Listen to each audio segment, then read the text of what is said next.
Good morning, students. Myself Asharfipal from Brahmdat Saraswati Vidya Mandir, Bilaspur, PGT Biology. Today we discuss about our 10th standard biology lesson. The name of lesson is Control and Coordination. Biology में आज हम control and coordination जो lesson है इस पर हम चर्चा करेंगे कि what is control and coordination. ये कंट्रोल एंड कोऑर्डिनेशन है क्या।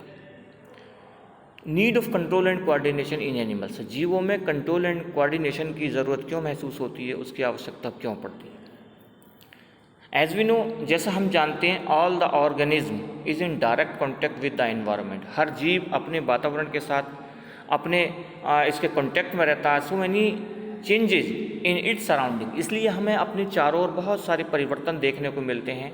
Have in influence on its body, और इसी प्रकार से हमें अपनी बॉडी में भी बहुत सारे चेंजेस देखने को मिलते हैं। The maintain the balance between the environment factors and body functions, जो हमारे एनवायरमेंटल फैक्टर्स हैं, एनवायरमेंटल फैक्टर्स चाहे वो सर्दी है, गर्मी है, मॉइस्चर है, प्रेशर है, ह्यूमिडिटी है, कुछ भी हमारा एनवायरमेंटल फैक्टर्स है, और जो हमारी बॉडी के फंक्शन हैं उनमें आपस में एक बैलेंस होना चाहिए, एक संतुलन बना होना चाहिए।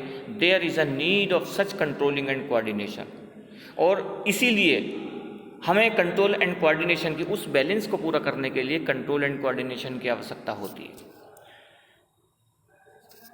यदि हम देखें, when a man touches a very hot utensils, यदि कोई व्यक्ति किसी बहुत गर्म चीज़ को अचानक से छू लेता, ही quickly moves his hand away from the hot utensil, तो वो हम बहुत तेज़ी से उस जगह से अपने हाथ को हटा लेते हैं। In this case the heat is stimuli, इस केस में यदि हम हीट को देखें तो हीट जो है हमारा एक स्टिमुली का काम करती है।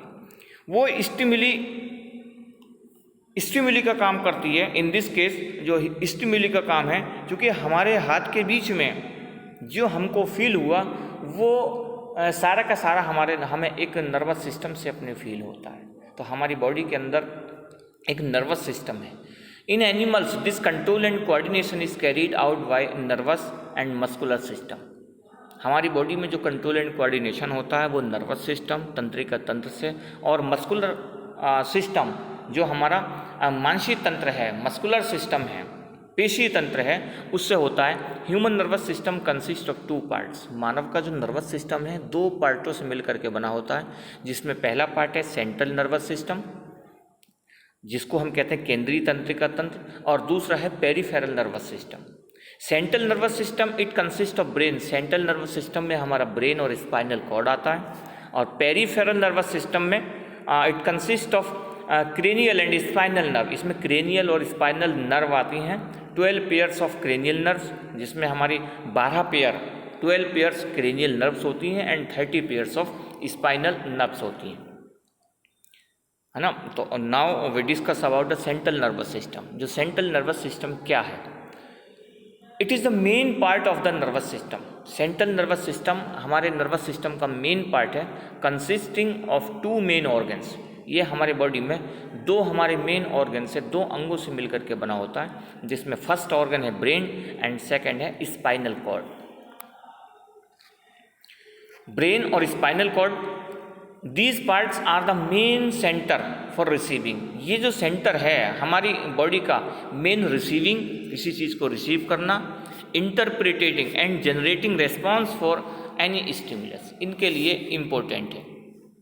बात करते हैं ब्रेन की। It is the most complex organ in the human body. Brain जो है हमारी ह्यूमन बॉडी का एक कॉम्प्लेक्स ऑर्गन है। It is divided into 3 main parts. ये 3 मेन पार्टों से मिलकर के बना होता है। आप यहाँ पर ये ब्रेन का एक डायग्राम देख रहे हैं, इसके 3 मेन पार्ट हैं। 3 मेन पार्ट कौन से हैं? फोर ब्रेन, मिड ब्रेन और हिंड ब्रेन। आप यहाँ पर देख रहे हैं इसका, है ना, 3 पार्ट हमारे इस ब्रेन के दिए हैं।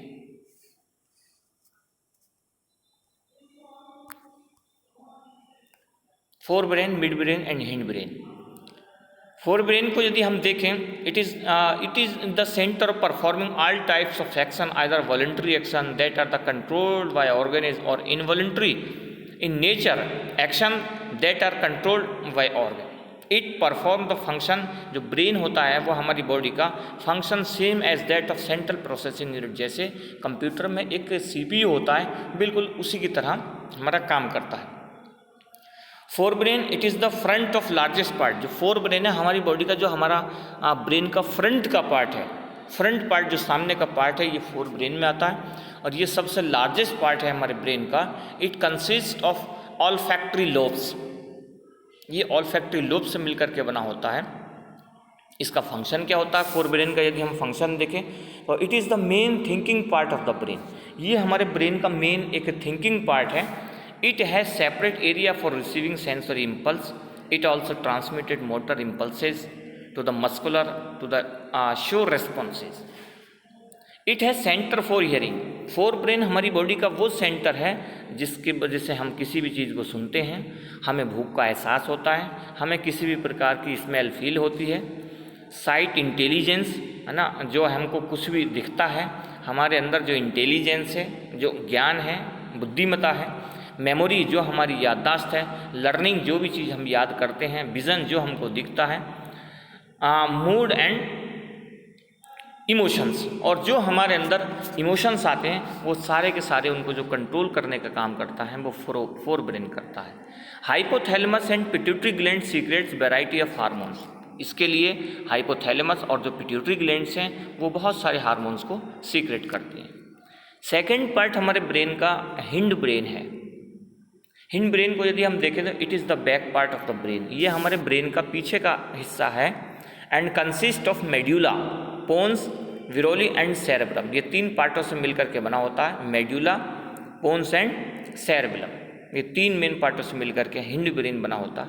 फंक्शंस की यदि हम इसमें बात करें तो इसके काम क्या होते हैं, क्या कार्य हमारे हिंड ब्रेन के होते हैं।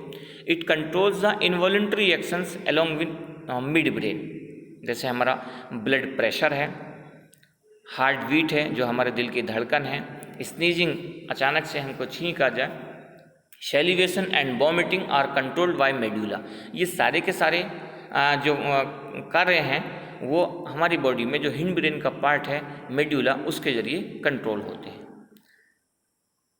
सेरेब्रम जो पार्ट है responsible for equilibrium, precision of voluntary actions, maintaining posture and balance of the body, जिसमें हमारा मेंटेनिंग द पोस्चर, सीधा खड़ा होना है, बॉडी में एक जो है बैलेंस बनाना है, वो हिंड ब्रेन का काम होता है। Protective structure of brain, brain का एक यदि हम एक सपोर्टिंग या प्रोटेक्टिव स्ट्रक्चर को हम देखें, हमारा जो सेंट्रल नर्वस सिस्टम है is properly protected to prevent any injury.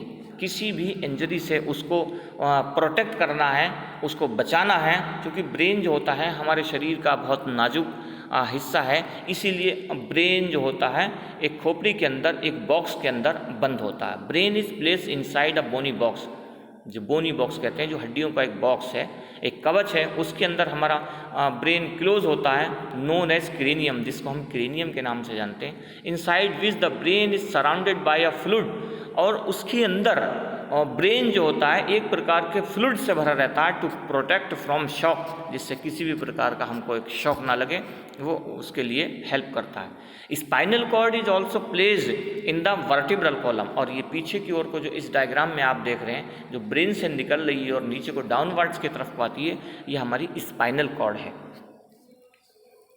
Nerve cell, nerve cell को हम देखें तो एक लॉन्गेस्ट सेल होती है फाउंड इन ह्यूमन बॉडी, जो मानव के शरीर में पाई जाती है, may reach up to length of 1 metre, और लगभग इसकी जो लंबाई है वो 1 मीटर तक हो सकती है। Nerve cell is divided into 3 parts. Nerve cell 3 parts में, 3 पार्ट्स में डिवाइड होती है, जिसमें पहली सेल बॉडी, दूसरी डेंड्राइट्स और थर्ड होती है एक्सॉन। सेल बॉडी की यदि हम बात करें तो cell body is rounded part. Cell body उस नर्व सेल का एक राउंडेड पार्ट है, गोल पार्ट है, having a nucleus and other cell organelles, जिसके अंदर न्यूक्लियस और दूसरे ऑर्गेनल्स होते हैं। Cell body bears short thread like structure known as the dendrites, उसके अंदर एक धागे नुमा और रचनाएं होती हैं जिनको हम डेंड्राइट्स बोलते हैं।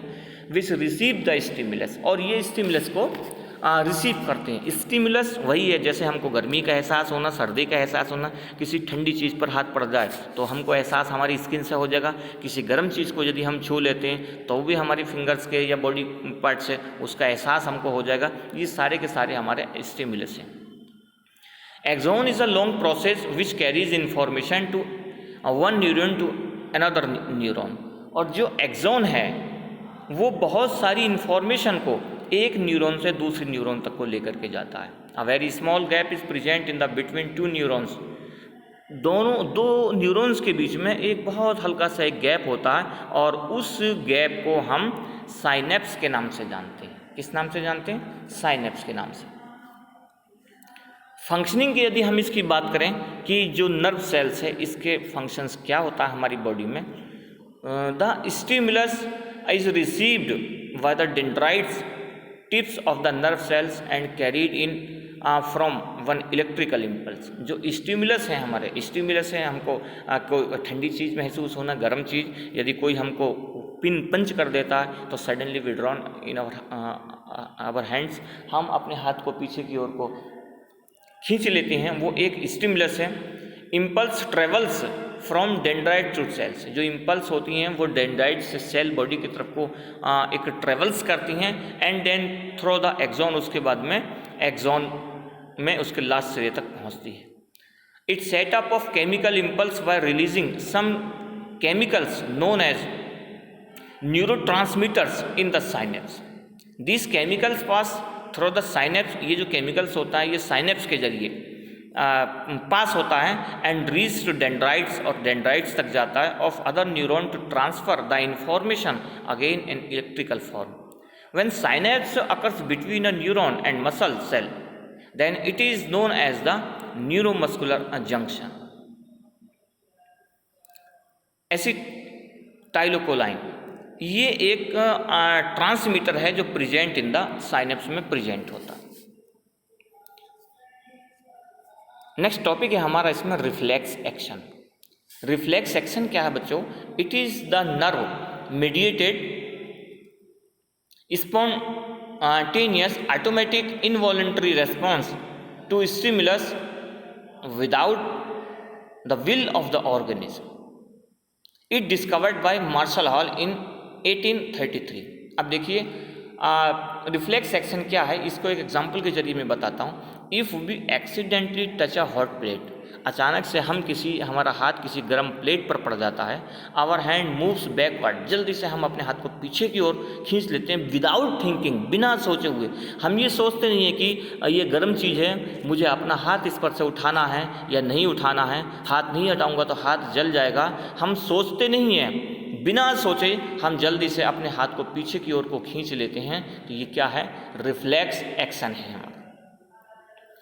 It occurs by the involvement of spinal cord. इसमें जो इन्वॉल्वमेंट होता है वो बहुत तेज़ी के साथ हमारा स्पाइनल कॉर्ड का होता है। So it happens very quickly, और ये बहुत तेज़ी के साथ होता है as the receptors and effectors are in the direct contact with each other. जिसमें एक इफेक्टर्स है जिस पर इफेक्ट पड़ता है और दूसरा रिसेप्टर जो उस चीज़ को रिसीव करता है, वो उनमें बहुत तेज़ी के साथ में डायरेक्ट कॉन्टैक्ट होता है स्पाइनल कॉर्ड के जरिए। तो ये टॉपिक था हमारा रिफ्लेक्स एक्शन तक, लेसन था हमारा control and coordination. Next video में हम इसके आगे का जो भी पार्ट है, रिफ्लेक्स आर्क हमारा बचा है, और जो भी हमारी एंडोक्राइन ग्लैंड्स हैं, इसमें एंडोक्राइन ग्लैंड्स हमारी बची हैं। एंडोक्राइन ग्लैंड्स कौन कौन सी होती हैं हमारे शरीर में, कौन से हार्मोन्स रिलीज होते हैं, क्या फंक्शन होते हैं। प्लांट हार्मोन्स के बारे में पहले बता चुका हूँ, लेकिन फिर भी इस वीडियो में नेक्स्ट वीडियो में हम बताएंगे प्लांट के कौन कौन से हार्मोन्स हैं, क्या उनका फंक्शंस होता है। आप इस वीडियो को वॉच करिए, इसका PDF आपको भेज रहे हैं। Thank you very much for watching the video.